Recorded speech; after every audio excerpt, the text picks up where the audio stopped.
And part two. Here's part two of the podcast no one will listen to.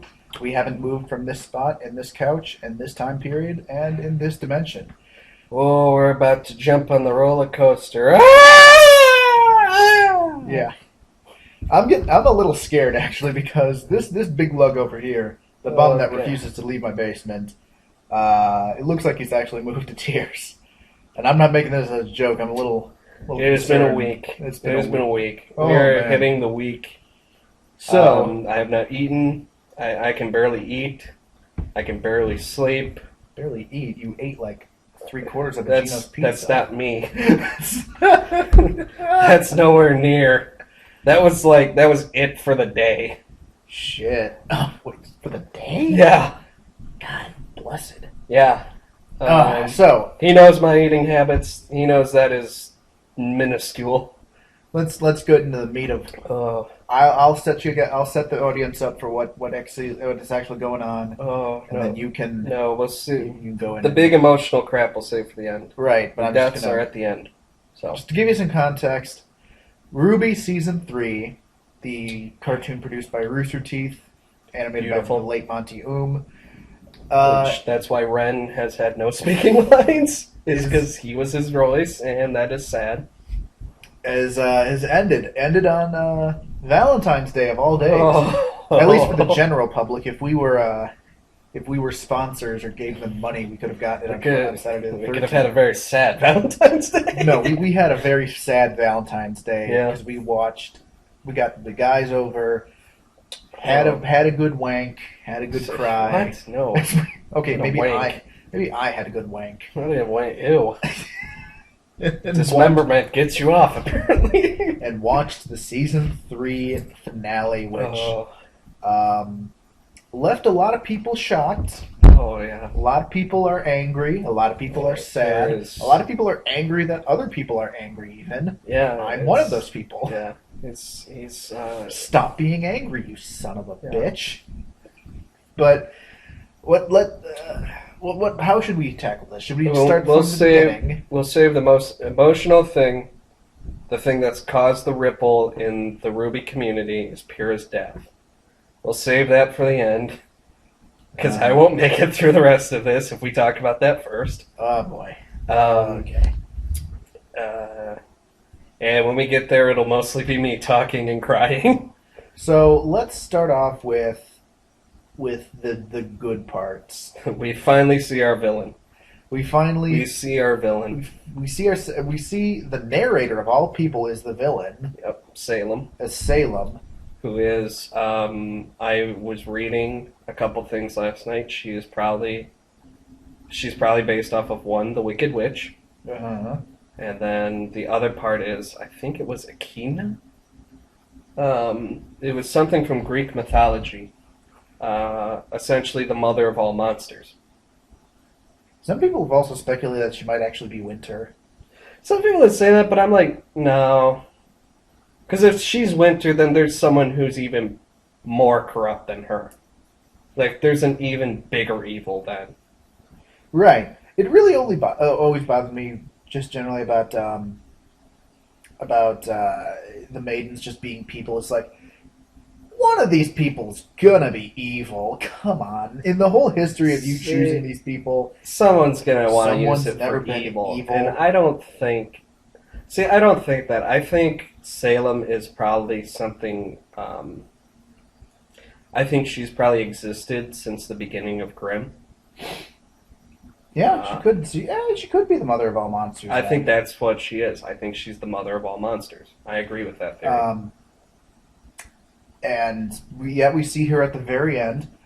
Crow, at the very, very end, can turn into a fucking crow. Which I have my own issues about. Which, I understand your issue of shape-shifting, where it's like, where the hell does everything go? And where are your clothes, Crow? Yeah, where are your clothes, Crow? Where's your weapon, Crow? But I'm gonna go, it's magical shape-shifting. It's like, I know, I'll excuse it. It's the pragmatic thing, but it's just something that, like, just flares up in the back of my mind every time. I know, I agree. It's like, Harry Potter did a good job of that. Like, when everyone was an animagus, they lost their clothes. Yeah. They were essentially that was naked. like the one thing of the Twilight franchise that I liked. It's like the werewolves, they had to carry their clothes. Yeah. They had to carry their clothes with them. Which is okay. I'm like, That's okay, all right. that's cool. That's a semi-realistic You portrayal. acknowledge of the fact that transformation. shape-shifting does ruin clothes. Yes. Or at the very least makes it so you can't really wear them anymore. Which just always makes... I'm always just like, what if Rooster Teeth just once, like, Crow has to swoop in from Crow form, just has his scythe. He jumps Like, down. already? Just He's naked and he's just naked, just has his scythe. He's like, wow! Wang's just like out there. That would be a great comedy. That would be hilarious. So inappropriate for the show. I would become a sponsor if that happened. I'd be like, okay, you have my $12 I've always a wanted to month. be a sponsor. I just don't have a debit card. I just don't have enough money to really justify I would do it. spending that much money. Well, it's like, what does it take to become a sponsor? Throw $10 at them. Yeah. So it's like, if I had a debit card, I'd be like, yeah, I have no problem putting $10 on my debit card. That would be fine. Right. For Rooster Teeth. Because they have given me so many good shows. Oh yeah, but Crow turning into a crow. Which I like. I'm Yang like, that's cool. Yang just being broken. Yang being broken is sad. That was my moment when I'm just like, when I'm still like, because yes, my favorite character in the show. Zach's favorite is Yang. And I always feel like people like are always like, oh, Pyrrha's dead. Pyrrha's might not be dead. I'm like, okay, well at least there's a finite thing of whether she is or she isn't.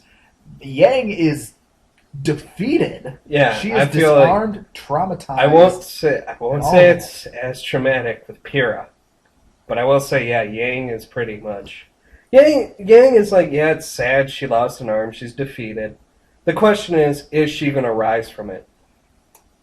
And it's like, that's the big question on our mind when it comes to Yang. Is she going to rise and come back from this? And it ultimately is. Do you think she is or not?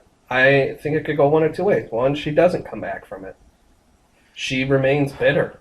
I could easily see her just remaining bitter.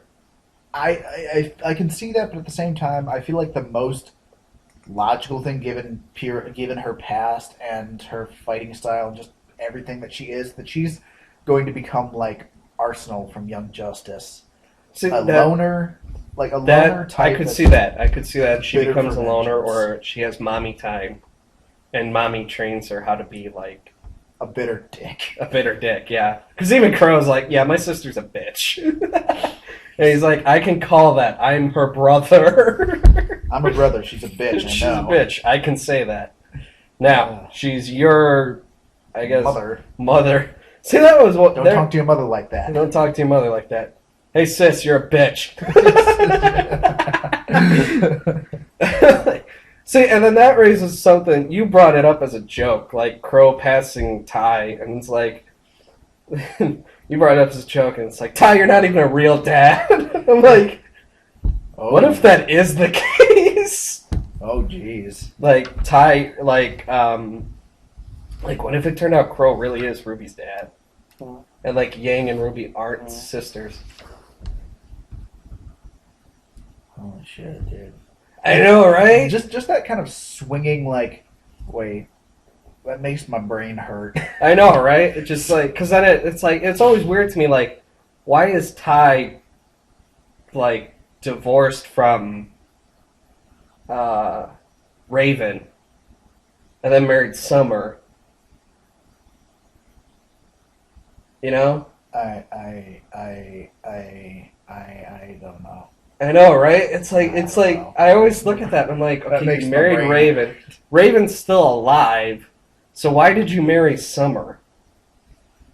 I don't know, maybe because she's the only other chick on the team, so why not? Summer could probably give amazing head. I don't know. I don't see. That's where I'm like. So that's why I'm kind of wondering if maybe Crow is Ruby's dad.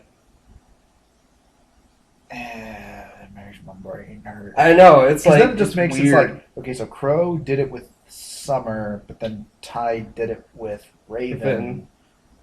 So why did, I mean, then it raises the question, why did Ty adopt Ruby for so long? Or why did Crow just say, hey, Yang, I am your father, or something like that? Yeah.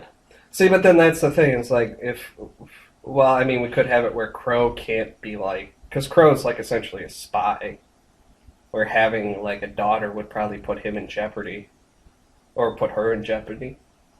I mean, you could make a case for it, but it would be a case. I but feel it's like probably not. people just need to stop being so horny. I know, right? Stop being horny. Stop having sex. Ty, stop having sex. Which, speaking of Ty, I am glad it's Bernie Burns, also the voice of Church.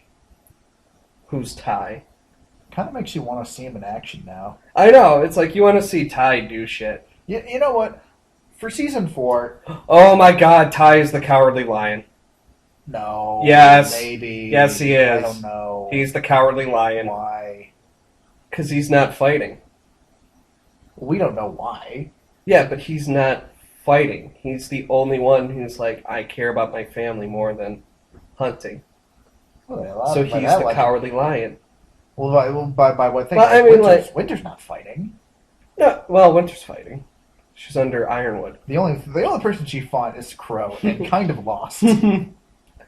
No, she lost. She straight up lost. There's no question, like, oh, Winter could have beaten Crow. Crow is drunk and is still kicking her ass. Winter, he's always drunk. That's my favorite Glinda line. He's always drunk. It's like you see that first instance where Glinda is human. But yeah, no, I just realized that because that's one of the big things of Beacon Academy is just we see one of the things is the references to Oz. And where I'm going with this is you have Ozpin, who's obviously Oz, the great and powerful. Like how we have to say that. Yeah. Oz, the great and powerful. You have no choice in the matter. You have to say it now. Right. But then you have Glinda, obviously the good witch. Right. But then you have that's my water. Don't take that. Well, I'm just making sure it doesn't fall. Oh, I'll take it first. But then you have Ironwood, who's the Tin Man, or the Terminator. or the Terminator. God, that scene where I love that scene. Exactly. Dun dun dun dun dun. He's just walking through, and everyone's already dead. It's like, Ironwood, please, we gotta get going. No, just one more time. Come on, just one more. Let me do this. Dun, dun, dun. There are people dying, man. No. Come on, I have to do this. It's for the recruitment films. Dun, dun, dun, dun, dun. But anyway, going off that, Ironwood's obviously the Tin Man. Crow is the Scarecrow. And I'll explain why that's significant. And I was thinking today, Ruby's obviously Dorothy. Or Red Riding Hood. Or she's Dorothy Red Riding Hood. It's that they do a lot of like multi-filler positions. Multi-fairy tale story crossover things. And then Zwei is Toto. Obviously. Where the hell is Zwei? Zwei. Well, we saw Zwei.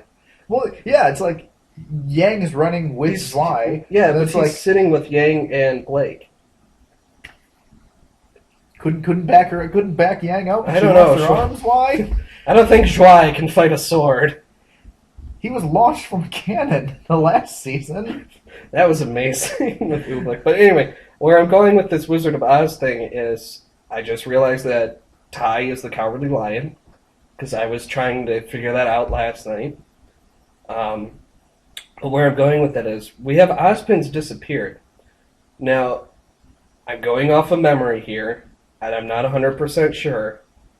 But if I remember correctly, when Oz leaves the Emerald City, the Scarecrow takes over.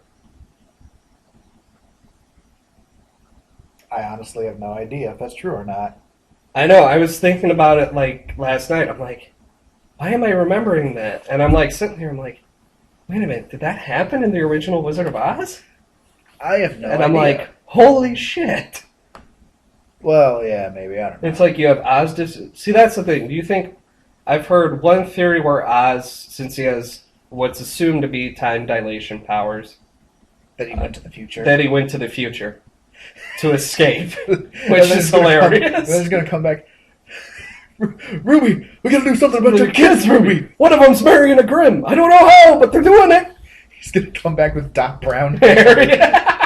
Ruby! And a beard. Doc Brown hair and then like a long Dumbledore beard. Ruby, something's going to be done about your kids, Ruby.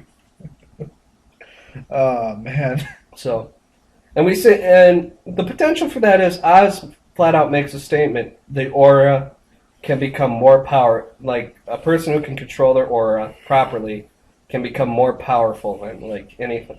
Essentially a Jedi reference, but great power comes great responsibility. Use the Force. You know it's true. You know, I think I can do this with my hands. No, use the Force. Just use the Force. There, you happy? I've never been happy. but the other thing is, Oz has been captured. I think he has been captured. You think he's been captured? I think he's been captured like Zordon and Space Power Rangers. You just wanted to be Space Power Rangers. It is Space Power Rangers, because Crow brought 4 teenagers together with attitude to form Team Ranger. God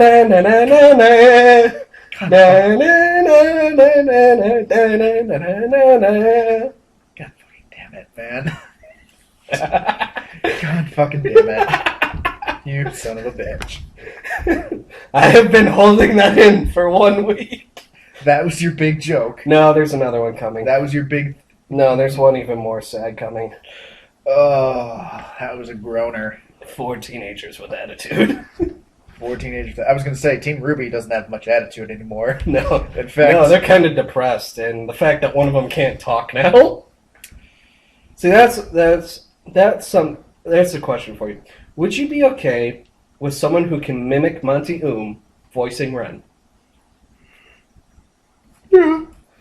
I would be alright with that. I would too. I would be like, I know it's like, I would be okay with one or two things. Like, I don't feel we should keep Ren quiet forever. Well, no, he's not. It's just They're not obviously going going to to get someone to replace it. But it's like, I feel like if you're going to replace, make sure they can do the voice perfectly. No. Well, I mean, like, make it convincing, because here's the thing. Ren was already a quiet guy. Yeah, Ren was already quiet, but lot. it's like we find out in Volume 3 that he does no talking, almost none. Well, yeah. That was kind of got to. Okay, Yeah. Ren, you be on the lookout. Just let us know if there's any trouble. Caca! Caca! I still don't know. I just still don't think that's how a sloth talks. We can get Jackie Chan. Get Jackie Chan. Jackie Chan voices right now. I mean, hey, if they can get Vic Mignogna as I know. I can't believe that. I love looking up like who voices what, and it's like Vic Mignogna voices Crow. Well, I mean, it seems obvious now because of Edward Elric, who's also his most famous voice. But it's like, it's weird. It's like if you ever got Edward Elric drunk, you got Crow. Exactly, and it's like, it's weird because you're like, that is such it's like outside of that's such a mainstream anime person doing English dubs that it's so weird to see him do RWBY. Well, yeah, I think that's just a testament to how big they've got. Yeah, I mean that's impressive. It's like I imagine that's probably where all of season 3's budget went. We have to get Vic Mignogna to voice Crow. Absolutely. But I think that was just mind-boggling. It's fun to see like them borrow from in-house. Like Wash voices Ozpin. Yeah. And like Pura is voiced by Jen Brown, who voices Carolina, another of my faves. And you know what? I'm going to agree with the fan base on this one. The one voice that we need to get into RWBY from Red vs. Blue, Caboose. Caboose. Michael J. Caboose. What if he's already in there? Because we don't know. Like we're not like we don't check as well. I've just been checking. No. Not like the voice actor, but we just need Michael J. Caboose to be in RWBY. Oh, like a crossover. I got a gun. It's cool. It's really hot in here. I still do not want to take off my armor. I still won't take off my armor. Let's see. So we covered Ozpin. Do you think Ozpin's captured by Cyclones? I think he's in hiding. I think he's captured. I think he is in hiding because he is obviously the old man in the fable. I think he went to just pout because he's alone now. He's like, I failed these kids. I need to go and pout. Marty, I failed these kids. I need to go back to my roots, which is just being a bitter old man alone in the woods. I know. I think that might be it. I think they might find him. Just and then Crow's gonna come over and he's like, husband, you're being a real dick right now. I don't care. I don't care, Crow. I don't care, man. You don't get it, Crow. I failed. And I think another thing that people are overlooking is RWBY has special eyes. RWBY has specialized. See, that's the question. Is I don't think RWBY is the Winter Maiden either. I don't think she. I think she could be because of the whole like silver eyes, rare trait thing, but I don't think she is. I think what we've discovered is there's like silver-eyed warriors who are just a special. Is that why Ty was fucking Summer Rose I don't know. to make silver-eyed babies? Maybe, who knows? Well, you know what I wish, what I hope they don't do with this? I hope they don't go the DBZ route and essentially make it Super Saiyan. Yeah, see, I don't. That I would don't be know fucking why- stupid. I don't know. See, I don't know what they're gonna do with it because it's like on the one hand, I kind of like, well, I hope RWBY is the Winter Maiden then, because then it's like, okay, yeah, Silver Eyes was just kind of like a cool, like they were just like an elite squad that was trained. It wasn't. It didn't have anything to do with like special powers. It was just they were elites. Right. Like you know how you have the elite Saiyans in like Dragon Ball Z. Like you have the Saiyan elites, and then you have like where Goku and his father came from, like the lower class. Yeah. Nothing special about them. It was just they were kind of born with royal blood or something like that. See, that's what I think it'll be. Well, no, I don't know. I don't know because we've seen it's like it's a significant power. I hope it isn't like because RWBY can go like Super Saiyan. My brand. My brand. Look with your special eyes. Mm-hmm. My brand. The Grim.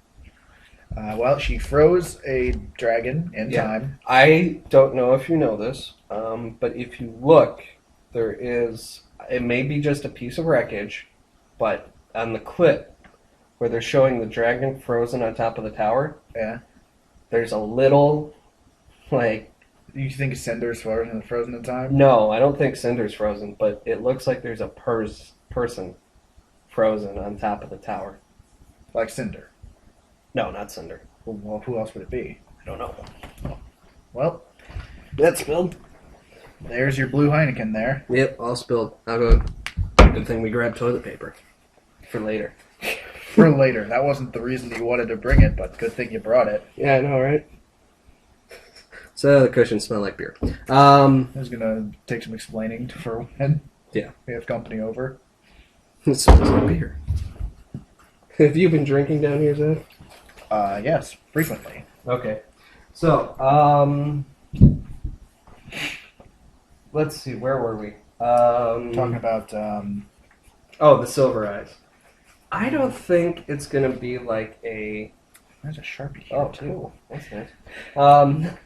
I hope they don't turn it into, Ruby's like the only one and she's like super Super badass. Saiyan and all that. Yeah. Because hell, even like on a one-on-one fight throughout this, we've established that it's like Ruby's not the best fighter.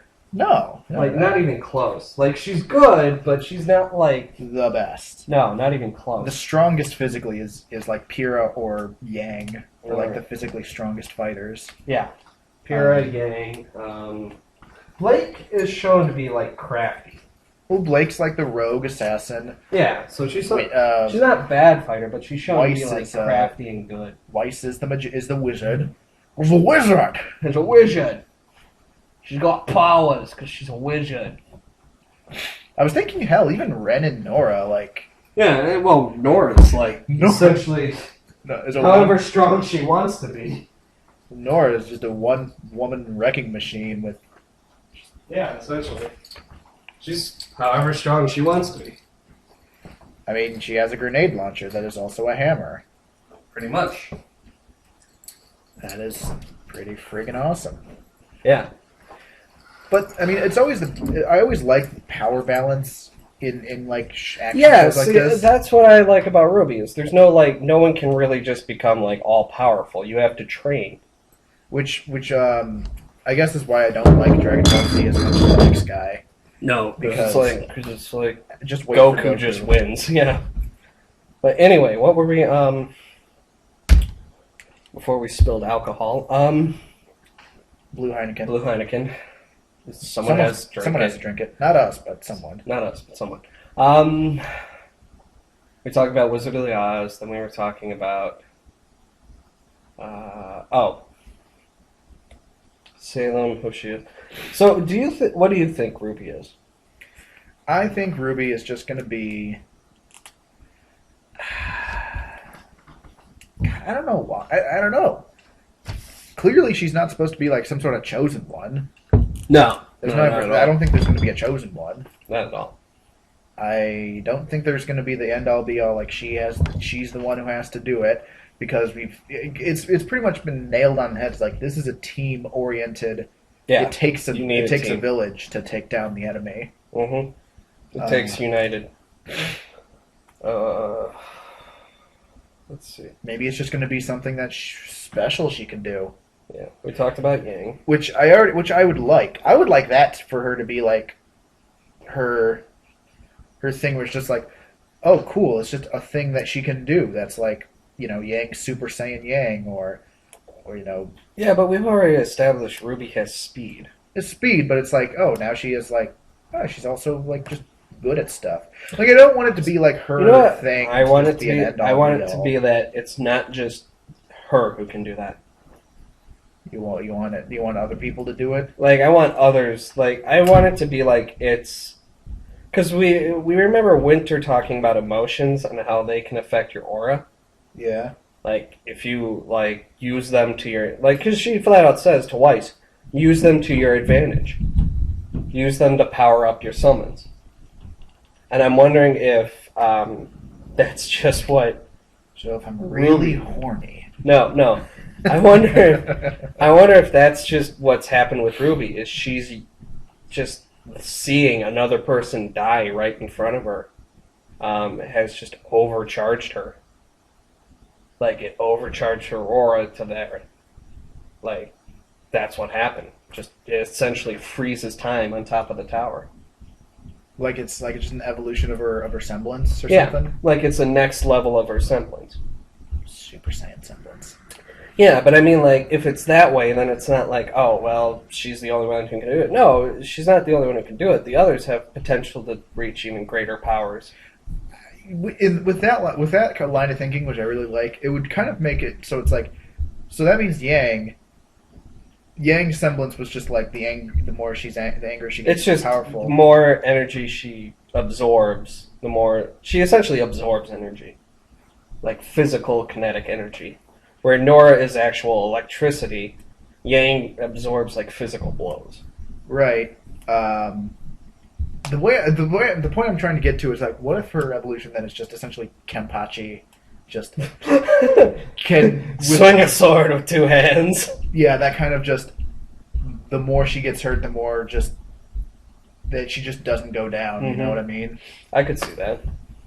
And also the fact that she just fights with one hand. And her most powerful attack is just attacking with two hands. Yeah, it's like... See, that's the thing. I'm like, so how soon before she gets the robot arm?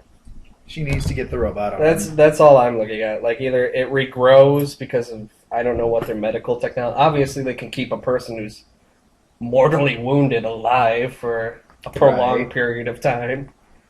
If they do regrow it, it's going to be like starting out as a baby hand. A little baby it's hand. Like, so are they going to regrow it? It's just down to, are they going to regrow her hand? Is she going to accept having a new hand? Or is it going to be a robot hand?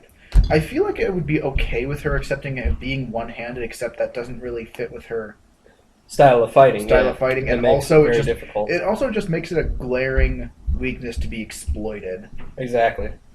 You know, I mean, like, I'm all for, like, handy-capable fighters, but I'm like, if you can have the extra hand, why not just get the extra hand? I remember there was an old story of jiu-jitsu that there's a fighter, and he was one-handed. Mm-hmm. Like, he had only one arm. So he essentially had no, like, right arm. And so he goes to the jiu-jitsu master. The master's like, I'll teach you only one move. And he teaches him one move and enrolls the kid in a tournament. The kid ends up obviously beating everyone in the tournament with just one move. And he goes to the master and he's like, why did you only teach me one move? He's like, because to counter the move I taught you, you need to have two arms. Shit. Yeah. So it's like, so no one could so it's like, so the interesting thought there is like, he's missing an arm, but in order to combat him, he needs to have 2 arms.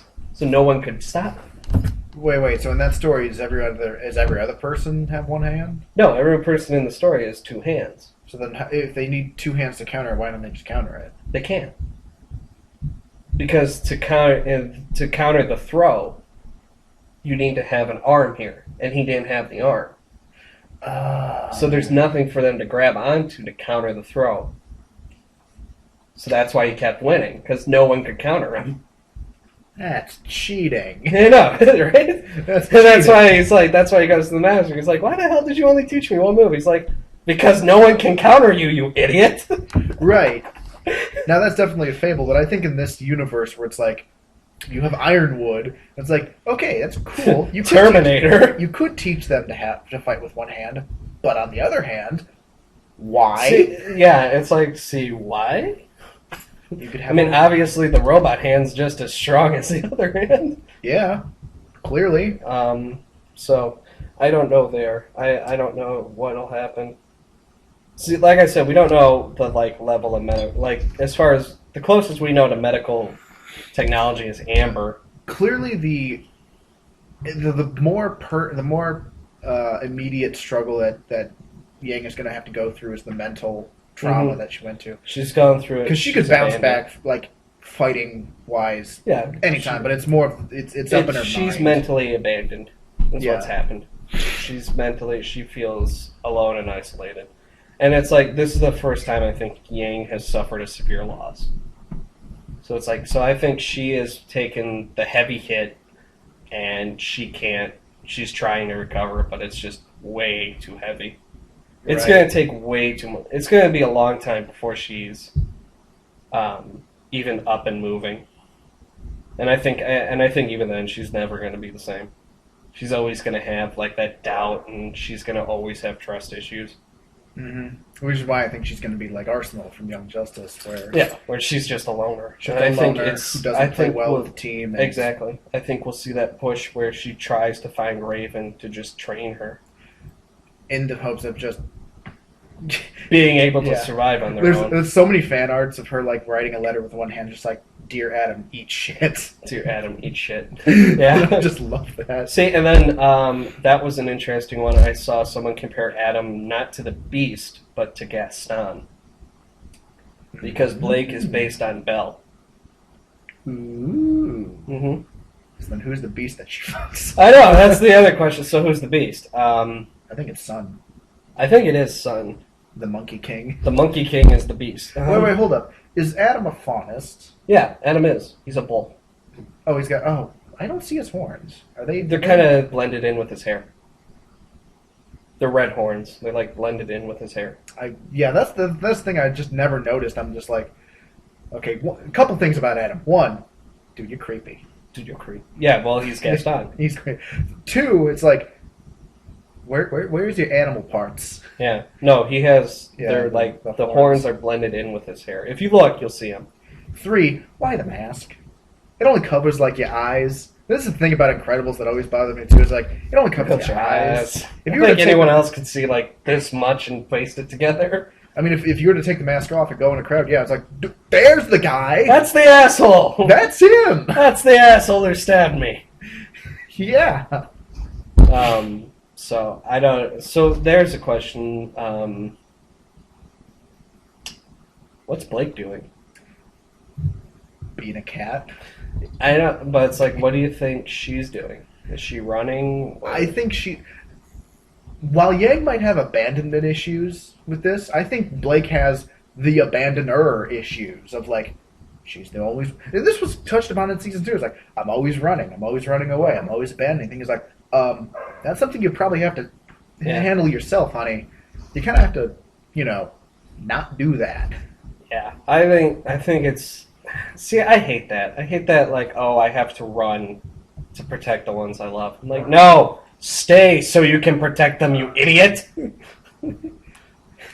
Yeah. That's what I hate. The thing is, it's I have to run! Oh! Leave them vulnerable!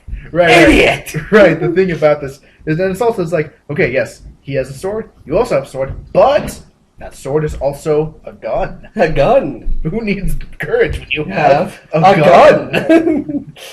Oh God. Okay.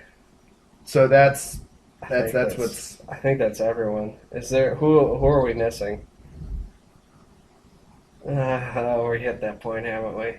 I think we have hit that point. Oh, we're not gonna bother with the train to Fieldsville. We're gonna take the rocket. You can take the rocket, and we're gonna crash land. Oh, we're gonna crash, and it's gonna suck. So we need to talk about the big elephant grim in the room, which is Pyrrha's death. Pyrrha's supposed death.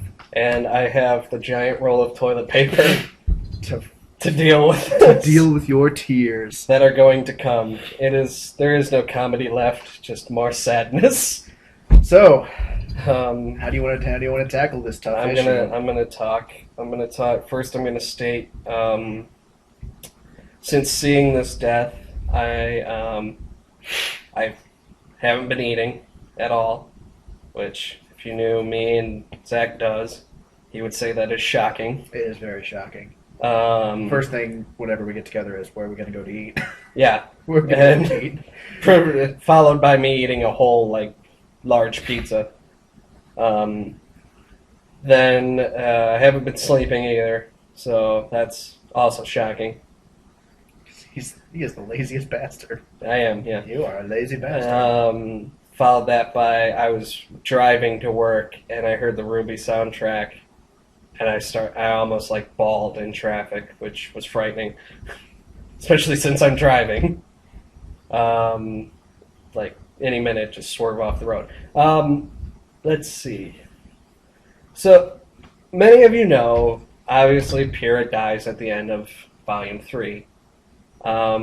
We don't know if it's a for sure death. We kind of assume because Cinder essentially incinerated her. We're not going to look at, well, maybe we will. If I survive through what I'm about to say, we might look at, is she really dead? What are the could she be alive? How could she come back? We'll look at that later. What we're going to look at is, if she is dead, here's where the ripple comes in. So, many of you know, if we assume that Pyrrha is dead, the ripple is, in the RWBY fandom, is people are freaking out that she is dead. And she is for sure dead. Yeah. There's a change.org petition right now. Yeah, there is a petition right now. To bring her back. Last I looked, it was at 1,070 in 3 days. Yeah, but I mean, how big is the RWBY fan base? A lot. I know, but I mean, how many views do you think episode 3 had? A couple 100,000, maybe. Yeah, so I mean, so 1,000 people start. I think 3 days, that's not bad. I mean, you still have to get the petition out. But anyway, the thing that is just, the ripple is, this will be our small bit of comedy before we just go right into sadness. The trouble is, genre or Arcos is not going to happen if she stays dead. Zach doesn't get it, but I get it, because they were the chosen couple, Zach. They were meant to sail the ship. Shippers not sink it. Lives. Shippers ruin They were lives. meant to sail the ship, not sink it. I will always Cue the Titanic theme. I will always Cue it. by it. That Yeah. shippers ruin lives. Far, wherever you are. Yep, here we go. Trust in me, my heart will go on. All right, now we're going to dive into why this is so sad. The first off part is, obviously, up to this point, John and Pyrrha are a couple. Despite the shipper. The reason the shippers have so much power in this is because it's so easy to ship them together. Because they are a freaking couple at this point. They're so great as a... The trouble is, they're so perfect as a couple. And it's not like, oh, she's beautiful and he's just oddly handsome. What makes them so beautiful together is they're two people who have been separated by society. You have Pyrrha, who flat out says she's been put up on a pedestal. Like her whole life, people have just kind of treated her as like a goddess. They haven't really gotten to know her. And that changes when she meets John. It's like John is the first person who treats her as a human being. Do you have any idea who this is? No idea. No idea. Exactly. It's like John's the first one to just be like, cool, you've done all this stuff. The thing, he's the first one to see her for who she is, just a person who wants to be loved, who wants to form an attachment with people. And we see that when they're first picking the teams. It's like Osmond says, it's all random. It's whoever you see first. And he does this, but I think in reality Osmond knows the teams kind of choose themselves. And we see that with Pyrrha. Pyrrha flat out makes sure she tags John. And we see that with her spear. She makes sure she nails him to the tree so she can make sure that they're on their team together. Because again, he's the first person to actually show any emotion or care about who she is. And we see that again. We see that mostly with the prom scene. We see that John's shocked because he knows how great of a person she is that she didn't get a date. So it's we see that John knows Pyrrha as the person. He knows how great she is. He knows how wonderful that she is. And he's shocked that nobody can see it other than him. So on the reverse of the angle, we see the same thing with Pyrrha to John. Pyrrha sees John as the potential to be a leader. She sees him for who he is. We see it when they're first talking. Weiss just can't stand him, which is obviously funny. But we see Pyrrha recognize him as the leader he could be. Again, she sees him for the person he is, not what society is. Because John flat out states in the first season when we're talking about when he's being bullied by Carden. Carden, yeah, thank you.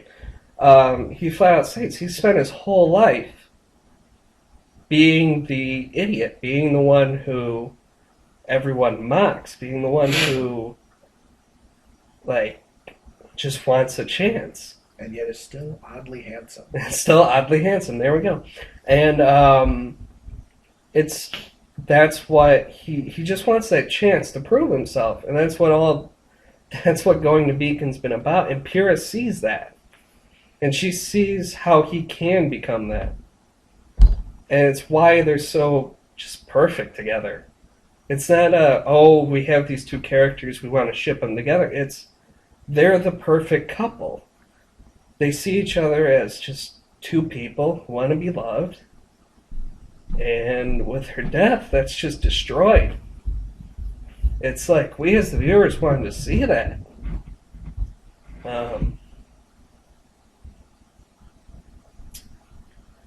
Yeah, it's... Because I think the trouble is we're tired of seeing those couples who argue, and it's they're fighting to get together, and it's just will they or won't they? Yeah, will they or won't they? And then with John and Pyrrha, it's yeah, they're gonna be. To the viewer, it's just always it was just obvious. Even to them, it was yeah. Now we pretty much were just waiting for that confirmation now, because they were pretty much... We got the confirmation. I mean, yeah, prom is pretty much the confirmation. But until there was an unspoken yeah, they're together. Yeah, and it's we finally have that couple who's just perfect together, and it's just broken, and that's where all the backlash is coming from, because people wanted to see that. People wanted to see that go for more than just one season. You gonna be all right, Matt? No. You want me to take over for a bit? No, I'll be fine. Okay. Where was I? Perfect couple. So and they were the only ones in RWBY. I mean, we see Nora and Ren, it's they're just two best friends. They just seem just two best friends. They're not together. And it's like, and you nor even say it's like we're not together. We're just good friends, and it's like that's perfectly okay. That's cool. We see Weiss with Neptune, and it's like, yeah, it's the two rich kids trying to get together. You got Sun and Blake, and it's Blake. just like It's the good guy trying to help the abused woman before she runs. yeah, before she runs, and then- it's like, and then what? Wait, who's Ruby doesn't have anybody. Ruby and Penny? Ruby and Penny, maybe lesbians. I don't know. I don't care about Penny and her death. Sex robot. Yeah. It's just that's it. It's just we don't see. That's where it's like people want her back, so we can get that. And it's like not as a ghost, because then as a ghost, it's like, oh, okay, well, you can't really have a relationship with a ghost. It's kind of weird. Well, you've not seen Ghost with Tony Shut up. Spencer? Shut up. That movie never happened. So it's like, so if they do, I think they will bring her back. But it's like, you want them to bring her back right. You don't want her to come back as like a ghost. You want her to come back as like a person they can interact with. I don't know. I think the hardest part for me has just been Pure was my faves, but John was always the one I identified with. You need to tap out? Tap out for a bit? Okay. So... And that's kind of it really has just divided the community in the sense that it's just, I mean, yeah, this is astounding, and I'm not just saying that because my best friend here is getting emotional. That's not about it at all, but it's just so, like I guess this is the first fandom that I got involved with more like the first time I actually listened to a fandom page, actually discussed with other fans, got into heated arguments with other people, and this is the first time that we've actually seen me and my bro here has actually seen some real development in fandoms. Usually we avoid fandoms like the plague, because fans, as we probably can all realize, are fucking terrible sometimes. I've seen it happen with Steven Universe. I've seen it happen with My Little Pony. I've seen it happen with friggin' Undertale even. Undertale! What the fuck, people? What the hell? Yeah. But not with RWBY. Not yet, at least. Don't fuck this. Don't fuck this for me. Don't fuck me on this, RWBY fandom.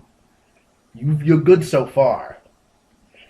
But things like this petition, and I guess if you guys haven't already figured out, I am on the exact opposite end. I think Pyrrha needs to stay dead. And I'm not just saying that out of malice. In fact, there's really no malice in it. I liked Pyrrha. Pyrrha was cool. But I guess if we're gonna address the argument of why she needs to be alive, I think it's only fair for the viewers to figure why should she stay dead. And I will be presenting that argument here, in that what Pyrrha's death meant for everybody. I would say the saddest thing is just John. Yeah. Because it's like, he has worked so hard. And it's like, the chance to like protect her and to... No, it's alright, buddy. It's alright. It's like he just doesn't... It's alright. It's alright, man. He just doesn't get it. It's okay. It's okay, dude. It's alright. And I'm gonna have to take just 1 minute. Yeah. It's just 1 minute. I'll keep the podcast flowing. Whenever you're ready, Keep going. just jump on it. It's just, he just doesn't get that chance. I understand. It's like all the work he's put in, right. and it's meaningless. On that point, you could say that. in a physical sense, it was meaningless. But No, I mean, like, he's like, it's clear he loves her, and it's like, you see that breakdown. You see, like, he realizes he's worked so hard, and when it, because we see it when he talks to Pyrrha about how he wants to be not just the hero, but he wants to fight. He wants to have his chance to prove himself, and all of the work he's put in with Pyrrha, with his team. We see in the tournament he's improved. It's the fun when the moment comes, he doesn't get his chance. right. He's forced to essentially sit back and watch her die.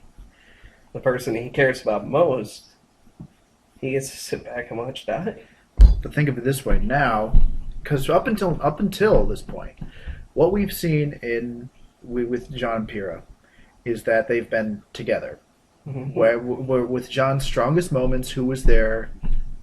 Hell, even to album unlock that he had superpowers was Pyrrha. But now, after this, now it's John's turn to carry on, for him to be on. Because let me tell you this: if Jean acted like Yang and was defeated and broken like Yang, then Pyrrha's death would be for nothing.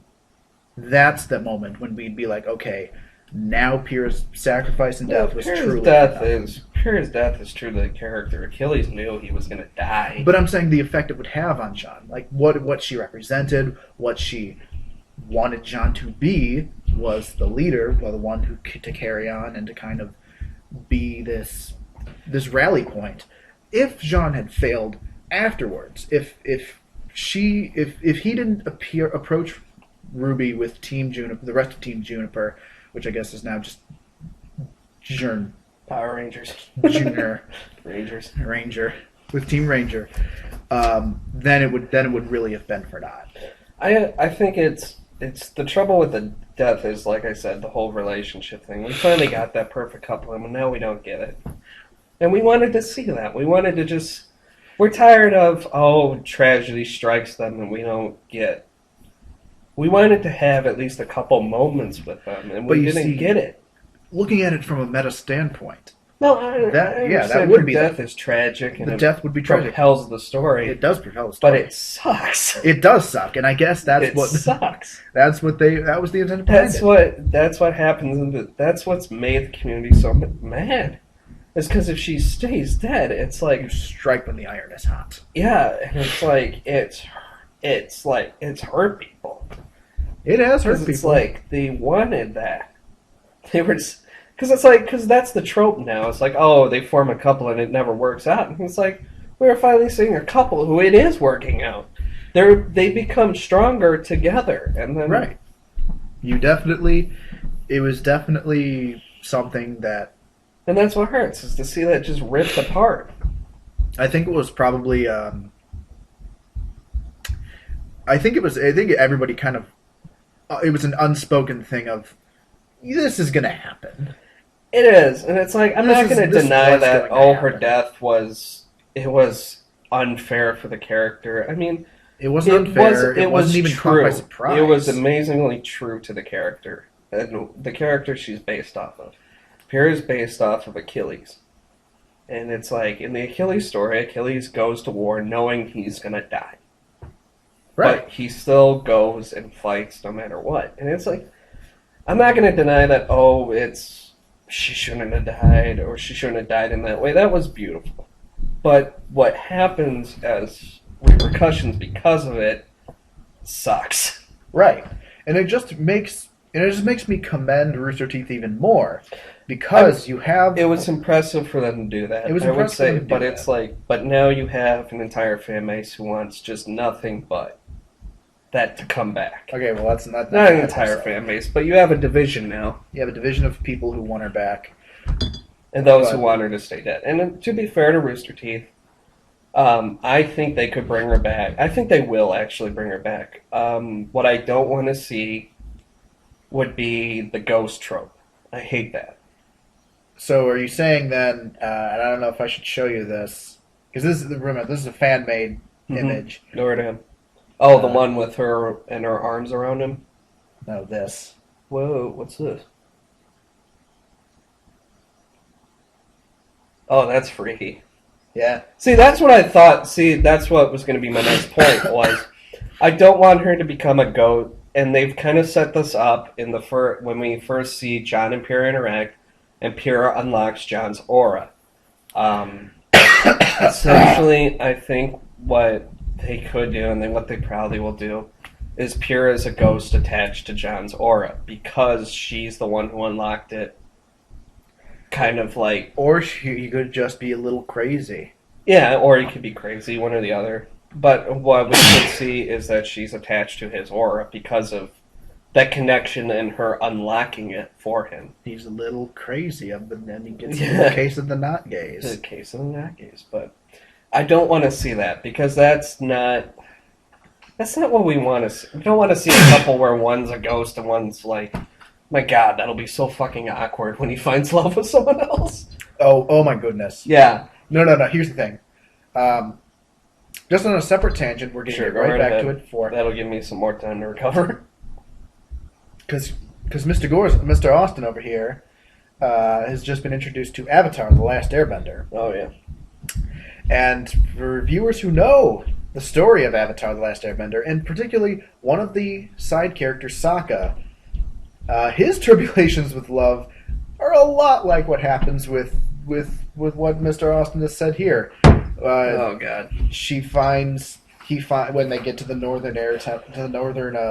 the North Pole, falls in love with a ghost. No, what he does is he falls in love with a princess of the North Pole, who is actually blessed by the Moon Spirit. Spoiler alert: something happens to the Moon Spirit where she needs to take its place. Oh, okay. And then he finds love with Suki, the Kyoshi warrior, also kind of in love with the Moon. There you go. Anyway, but I mean that's like I don't want to see that because then it's like you didn't do it right. You just kind of were like, hey, we brought her back so the fans could have something. It's like no, bring. All the way, you assholes. They could make a penny. They could make Pyrrha penny. Pyrrha penny. See, yeah, that was one of the ways she could come back, Pyrrha penny. How is Sean supposed to fuck a robot? That's what I was thinking. Okay, that's a little bit better than Ghost. Something physical. But then that makes her magnetism powers kind of self-defeating. Yeah. It's like you'll end up destroying yourself. What I think... What will happen, and it's because of the way Cinder deals with Pyrrha after she's shot her through the heart. She just turns her to ash or dust. We don't know. So it's doing that. It's like why bother doing that? I feel like that's kind of significant. It's like it's weird. It's like why not just leave a body? It's like why... Which my theory was why she stays dead is because Cinder wanted the absolute destruction of her enemy. I counter with that because Cinder is vindictive. And I think the ultimate vindictive thing would be to take Pyrrha and make her a slave to the cause that she has with Salem. I mean, we were at length at this debate. Yeah. Too much for the podcast, actually. Yeah. But we pretty much ended up just agreeing to disagree. Like it could easily go either There's way. evidence either way. I mean, I'm feeling like the ghost thing is stronger placed because of the just the scene we have in the woods when they're first forming the teams. Ozpin talking about how aura can become something stronger. So I don't know. So they're gonna fuse with like.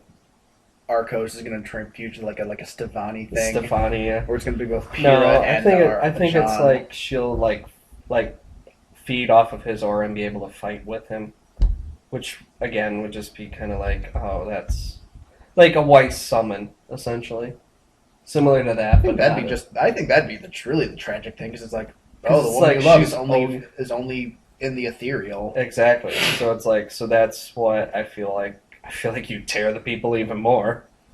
You just take that stake and drive it in there even further.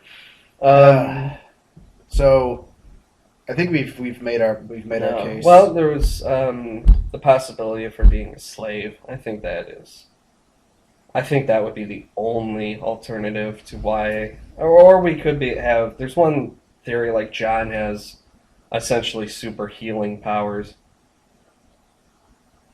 So, but then there was a point I was trying to make. It's a small glimpse, and it's probably a very slither of hope. But when we like in the not in the credits, but in like the epilogue, we see a vision of like not a vision, but we see like a image of you see the frozen, obviously Wervin at the top of the tower, but then you'll also see what could be a person at the top of that tower. So I'm looking at that. I'm like, could that be? I mean, could not Pyrrha, but could RWBY have essentially like frozen Cinder? Not frozen Cinder, but frozen Pyrrha. No, mate. Well, Pyrrha was already dust in the wind when. Yeah, but I mean, like, could it be like turn the clock a little bit? I don't know, because I don't think it's Cinder. Because the one key thing there is Crow never mentions Cinder at the top of the tower. I think he would say, yeah, Cinder's frozen at the top of the fucking tower. I think that would be like an amazing turn of events if Cinder was frozen with the dragon. That would be hilarious. That would be fucking hilarious. This woman who's done so many terrible things is now stuck frozen at the top of a tower. Silent, just still conscious too, like just silently crying in agony, just like can't even cry. She's just like mentally, just mentally screaming. Just a mental scream the entire time. So I mean, I don't know what that is. The other weird thing is why wasn't her crown turned to ash? That's like, I think that was only metal thing? No, because she has her boots too. Her boots are metal, so yeah, her boots are metal. Her sword rifle was destroyed. And by fire. Yeah, so it's like it's not a like only metal. So it's like, why would you not destroy that trophy? I don't know. Maybe trophy could be the reason there. I don't know. See, if like you wanted to completely obliterate someone, it's like I kind of feel like you'd wipe out everything. No, you take a trophy. You take a finger or a crown. You'd probably take the shield. Nah. You want something that's portable. Yeah, that's true. Shield's portable. You just sling it across your back. Yeah, something more portable that you can fit in like a pocket or something. I don't know. I'm just the only solace I have is that's what really kills me is now we gotta wait till the end. Like if they're gonna pull a resurrection, we won't. If they're not gonna do it, we won't know till the end. And then if they are gonna do it, we gotta wait for that. So it's always essentially stuck in suspense. And that's, I think, one of the biggest killers. Yeah. And see, that's the thing. I was watching a podcast with like the current creators, and it's like they're not dropping any hints. They're like, we won't. See, that's the other thing. They won't confirm or deny if someone's dead. So it's like, because the minute we do that, then the tension is gone. There's no reason really for us to worry. Well, see, I think that's where that's the other thing. It's like other deaths. It's like I really wouldn't care if RWBY died right now. I mean, I know she's the main character of the show, but I'm like, I wouldn't care. Yes, you would. No, I wouldn't. I'd be like, oh, that's sad. It'd be like all the other, like, it'd be like when I saw Penny and Torchwick die. I'm like, oh, that's sad. It's like Pyrrha's the only one I've been like actually legitimately upset about. Again, for the reasons I stated.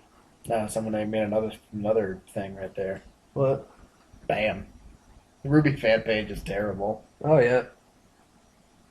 Yeah, it's coming. I'm telling you, it's like, see, that's what I'm telling you, I think it is going to happen.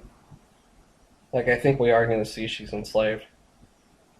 Just from these images you've just shown me. Yeah. I think it's like I think that's sadly what the new hope is she's enslaved, and John can bring her back because of their connection. Again, it's emotionally, it's like, because again, you have the perfect pair. And it's like, if they can't make it, what the hell hope do the rest of us have? You know? I don't know. It's like when the chips are down, John all he gets to do is sit back and watch as she gets killed. And it's like you feel that when you're watching the final episode and he just breaks down.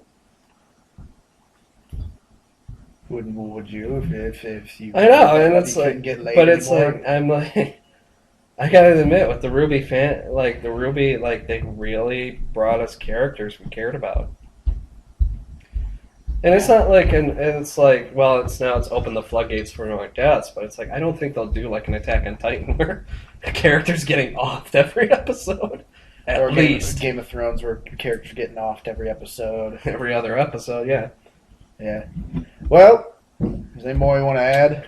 No. Have you said your piece? No. You all right? No. You good? When's 4 coming? 4 is never coming. Oh, Turns out it was canceled. No, it'll be out this year. What would you even react to if it's like Rooster Teeth just files for bankruptcy and they? I would be like, you're fucking kidding me. Oh my I don't god. think they could. Maybe they could, but just like what if, you know? I don't think they're. I think that's the least likely thing that'll happen. Well, until then, we can only just quietly sob and I know, hope quietly for sob new. and wait. All right. Well, that was another special 2-part edition of the podcast no one listened to. An astounding, like, almost 2 hours of material here. Yep. And It'll probably be released in 4 episodes. nah, I think I can do this all in one. We'll see. We'll see what We'll see. All right. I'll see you guys next time. Yes. Sponsored by Blue Heineken. Sponsored by Blue Heineken. Remember, someone's got to drink it. Not us, but someone.